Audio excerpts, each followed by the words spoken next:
Let's jump into the product introduction and a story behind it. So the Logitech MX series is all about enhancing workflow and unlocking creativity for advanced users and creative professionals. So the Creative Console is the latest addition to the MX family, and it's designed to really expand and complement the capabilities of existing devices. Of course, it shares the iconic MX design, and it fits right into the MX ecosystem and enhances your setup to the next level. When developing the MX Creative Console, we put the creative professionals like Niels first to truly understand the pain points and the challenges they face daily. Some of those challenges can be navigating endless menus in search for a needed action or tool, remembering countless shortcuts across different Adobe apps and so on, and of course constantly scrolling, clicking around, trying to make those precise adjustments. And these are just some examples of routines that often interfere with the creative process. And we learned that by helping creators to really stay in the flow, stay focused on what's the most important, on their craft, on their image, on the design, that's what makes the work faster and also more enjoyable, more fun. And this is the reason why we developed the MX Creative Console. This was really the missing part of the full ecosystem that empowers creatives. And the console, as I mentioned, is not meant to replace your keyboard or mouse, but really complement the full setup. So let's take a closer look at the hardware itself. As you can see, the Creative Console is a two-part solution. It has a creative dialpad and a creative keypad. On the keypad, you have display keys, so you can assign different shortcuts, actions, or tools, and press on the key to activate a needed action. The icons here help you to remember the action faster by just simply glancing at it. And you can see there are two paging buttons that you can use to navigate the pages, and you can create up to 15 pages of those actions for any profile. On the dial pad, you have the main dial that you can use to adjust different adjustments, to navigate. You can use the roller to zoom in and zoom out. And there are some extra buttons for like undo, redo, save, export. Everything is fully customizable, so it's really flexible. And as you can see, since these parts are separate and the dial pad is Bluetooth, you can simply move it around your desk anywhere you prefer. So some people might use it on two different sides, or on the right side, or both on the left side. Niels, for example, prefers to have them close together. So I have a big hand, so I like to, when I do it like that, I can do everything within just a few movements of the fingers. Yeah. So he really prefers to use it with one hand, but for example, in my Lightroom workflow, in some cases, I have them both on different sides. So it's really up to you. It's very adaptable, so it can fit many workflows, and that's what's great about it. So who is this product really for? Well, photographers, video editors, designers, Adobe Suite users, and not only, and both power users, beginners, but basically any creative professional looking to, speed up and simplify their work. Why keypad is wired and dial pad is not? Well, that's a good question. It's actually being one of the frequently asked questions from our community. The keypad is USB-C wired because it uses display keys, and actually they consume quite a bit of power, and to make it wireless would have required very often recharging.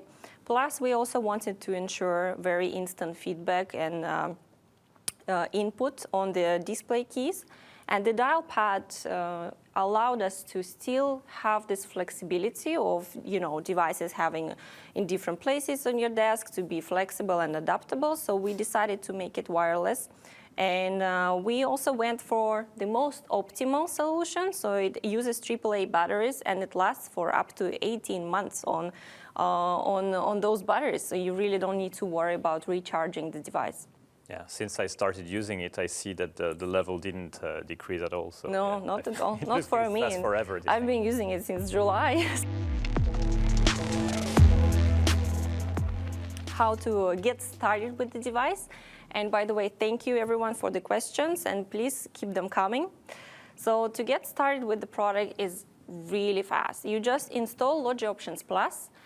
You connect keypad with the USB-C and the dial pad with the Bluetooth. And when the Options Plus is installed, the application will automatically recognize what software you have installed on your computer. So if you have installed Photoshop, if you have installed Premiere, Lightroom, it will offer you to load those plugins and profiles, so you don't need to create them from scratch. All the Adobe native integrations come with default profiles. So for example, here, I can see in my home screen all of my MX devices. If I want to customize the console, I will jump into here, customize keys. And this is the view that will welcome you at first time. You can see on the bottom here, 3 pieces of the console. So there is a dial pad, the keypad, and the actions ring that Niels showed. Everything is fully customizable per profile. And the first profile that you can see is the general one, is the one that you use for your desktop. Basically, it's like a productivity hub. So you can assign different actions to launch apps, go to different websites quickly, and really to just control your operating system. And this is something that usually helps you get started quicker. You can even create some macros to, launch several apps at the same time, so to make it easier. On the right side, you can see the actions that you can drag and drop. So for example, if I want to drag an action, I will just drop it here, and I can also switch them around like that, and yeah, that's easy. If I switch to a different profile, like a Premiere Pro, for example, I can see all of the Premiere Pro specific actions here. And because there are so many actions, we are feeding them from the API, you can use the search tool to simply look for something.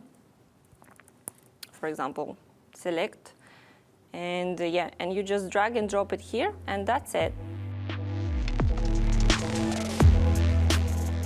In the app, you can find the marketplace. You click on the marketplace, and that's where you can download and install extra content for your device.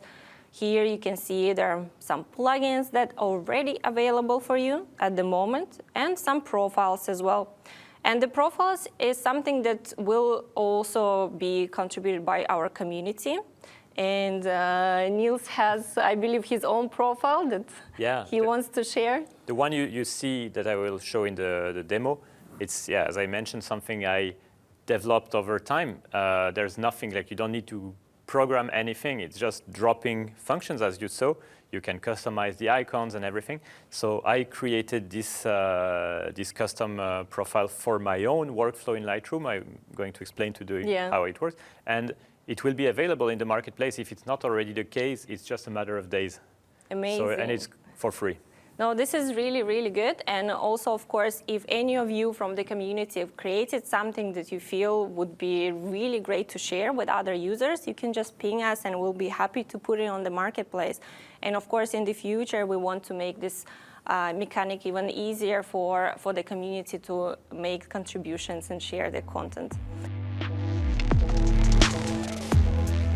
Would you like to share how this product actually helped you to, get started? How easy and quick was it to get started with the product? It's fun because when I arrived in this in the Logitech lab, I thought, okay, what am I going to do with only one knob and stuff? And actually, you just look at the device, and if you look at the device right now, you see that the icons, they have these little text, and they show precisely what they do. Crop, you can see the icon, you can see the text, and so I would say just like a matter of minutes, maybe like 5-10 minutes max, and you understand that just by pressing button, you can do what you need to do. And then, when I took it at home, I started with the existing default profile, which is already quite functional. You can do many things with that. But then, every day I was like, maybe I need to add this function or to have this one.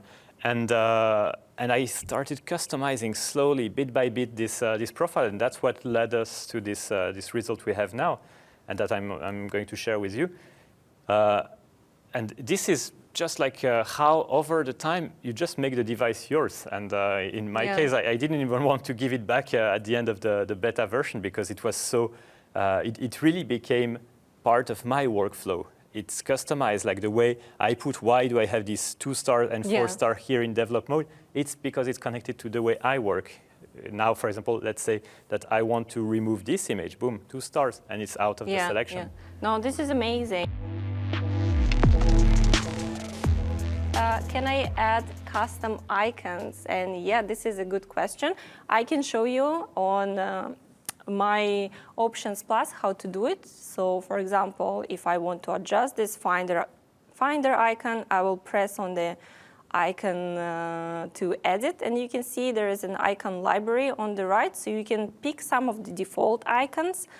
Later, we will also provide some of the icon packs in the marketplace, so you will be able to install more icons and they will be available here.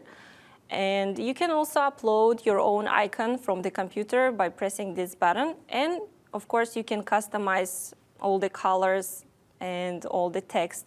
So for example, if I want to make it... Oh, I really like the color. If I want to make it dark green, I can also hide the icon, hide the text, and let's change this one, for example, to red, save, boom. And you can see it appears right away on my device, so it's that easy. That's quite fun the first time you do it, because as soon as you just change the setting, you see it already immediately in the device. What is the difference between plugin and a profile? Well, this is actually a good question. It might be confusing, I believe you. So the plugin is the native integration that we built for the software like Lightroom or Premiere using their API. So it's a connection that we have with the software. A profile is just a set of actions assigned on the device. So for example, I can have my own profile for Lightroom, Niels has his own, you can have multiple profiles. These are just different layouts on how you organize those keys on the device. And another example of a profile is for the app where we don't have a plugin for. You can also record different shortcuts and assign them on the keys. So for example, if you want to create an app, I don't know, for Google Chrome, a profile, sorry, you can assign some Google Chrome shortcuts on the keys, and this is going to be a profile as well. Are there any actions with double click or hold on the keypad? This is a good question. So you do have possibility to assign some keyboard modifiers that allow you a hold press. But there is no possibility to assign a second level of customization for the double click or hold per button. Alternatively, there is a thing that's called multi-toggle. So it allows you to stack up to 5 actions per one button. It's actually really a great way to save space on the keypad as well, and to quickly toggle through some of the actions that might be, I don't know, similar to each other. In Lightroom, I use that, for example, to toggle between the different view modes. Yeah. I have one with the like I press once, I'm in survey, another time I'm in compare, another time I'm in grid mode, or just 2 modes. It can be to activate, deactivate something. It's pretty useful. You don't necessarily need to put 5 steps. Yeah. No, and in my case, I actually toggle through some of the presets with one button in Lightroom as well. So yeah, there are some ideas that you can explore. For today, can you use the console with other MX products at the same time? I mean, yes, of course. It's part of the ecosystem, and as you use the same software, Options Plus, to customize all of your devices, it's really nice and easy that you can all have access to your MX products in one software.